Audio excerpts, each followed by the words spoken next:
So yesterday was the anniversary of 13 Reasons Why, and it made like 8 years since its creation.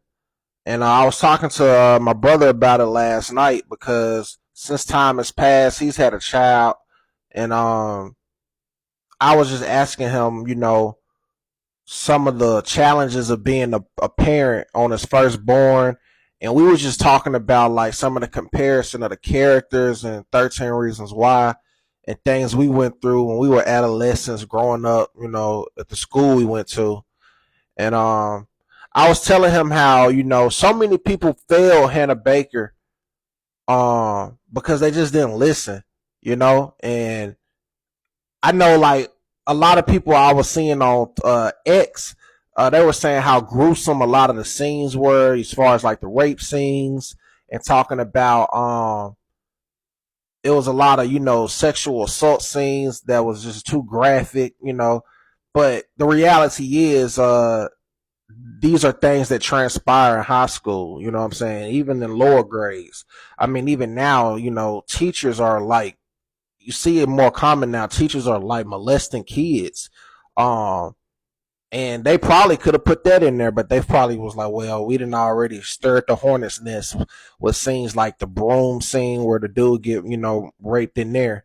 But nevertheless, we was just talking about how how important it is to communicate with your offspring and have, daily conversations, because you never know like what could be the breaking point um of a person or individual, and you could miss it, especially being a parent, because it's like, Hannah Baker parents, they had, they were just in their own world and handling what they go through as adults. And, even the counselor in 13 Reasons Why, like, he was like the last straw. Like, he didn't even see what was taking place.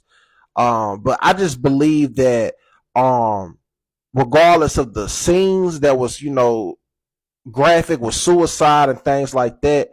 I think 13 Reasons Why was an important show that I appreciated, just to bring attention to how important it is, man, to pick up on social cues with kids and know the signs that they could be facing, severe mental health issues.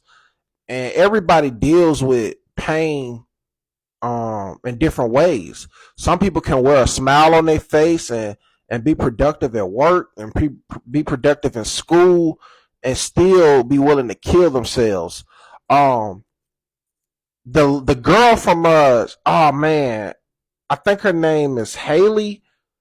She played at LSU, Louisville, and then she finished her career the other night with TCU. But she talked about how she's been battling depression and suicide, and because of a girl that was a goalie that ended up committing suicide, she finally decided to, seek help. And I'm looking at her, I'm like, I would have never guessed you was depressed, because you're extremely successful, attractive, and you got money. And she's going through it, And um that was just another sign. Like, I wondered like what that conversation was like with her parents, when they found out like their child, was suicidal. Um, 13 Reasons Why, uh, regardless of how graphic the scenes are and things like that, those type of topics, man.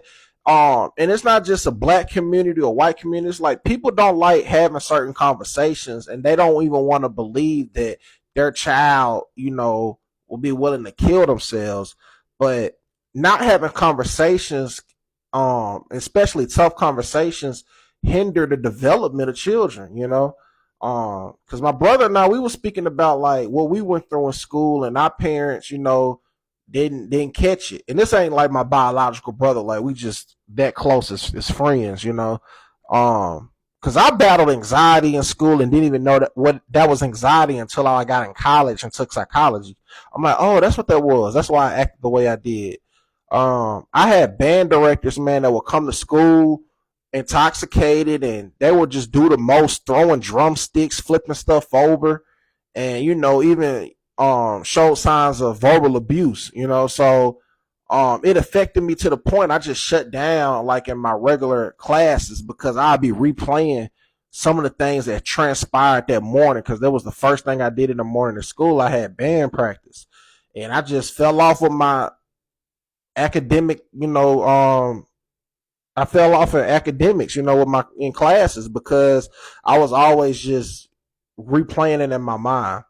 But I never thought about killing myself or nothing like that. Hell no, I was never on that. But it just deterred my focus, And my mom, instead of just asking me, because I ended up flunking, instead of just asking me like, how you go from making the honor roll to flunking, it's like she didn't never pick up on the signs and talk to me about what was going on a day-to-day basis until I finally had enough. I cussed the band directors out. Then I'm in the office. I was a good kid. I ain't never get in trouble. So they're like, yo, why you spazzing like that? You ain't even known for that. You ain't never been suspended.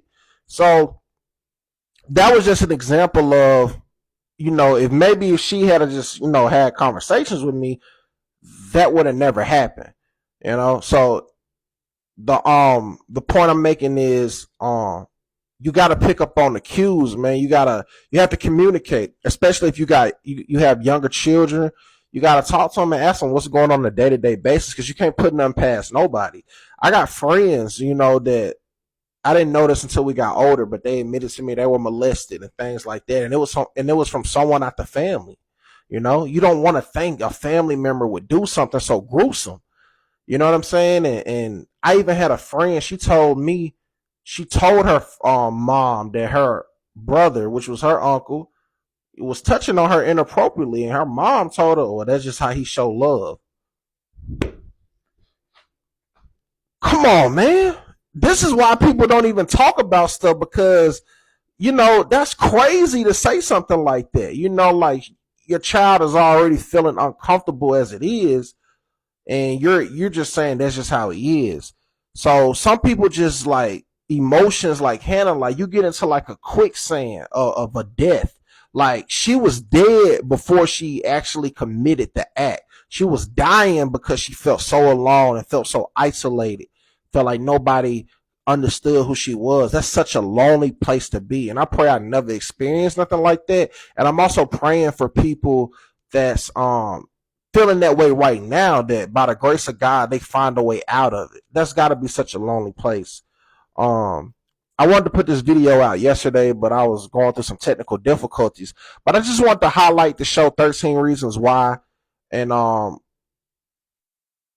give a introspective statement, with thoughts, a series of thoughts about how I feel about it years later, and just, my growth mentally, and seeing situations that correlate to the show, and how effective the directors and the writers were executing things that I've seen in reality, and my heart goes out to people that's committed suicide. Unfortunately, there are, some people that I know that committed suicide, and my prayers is always, that God had mercy on them, because to do something like that, you definitely had to be in a place where you just felt like it was no other way out. I don't really have thoughts on why people do it, and I won't ever say that was wrong or right, because it's just a place where you wouldn't understand unless you were there, But those are my thoughts on it, man. If you watch the show 13 Reasons Why, man, or if you haven't, drop a comment, and I think everyone should watch it just for educational purposes, especially if you have children. If you made this far to the video, I want to say thank you for watching. I thank you. I'm grateful. Please subscribe to the God Level Genius YouTube channel. I am James Vergado, and as always, be God Level. The genius is in you. God Level Genius.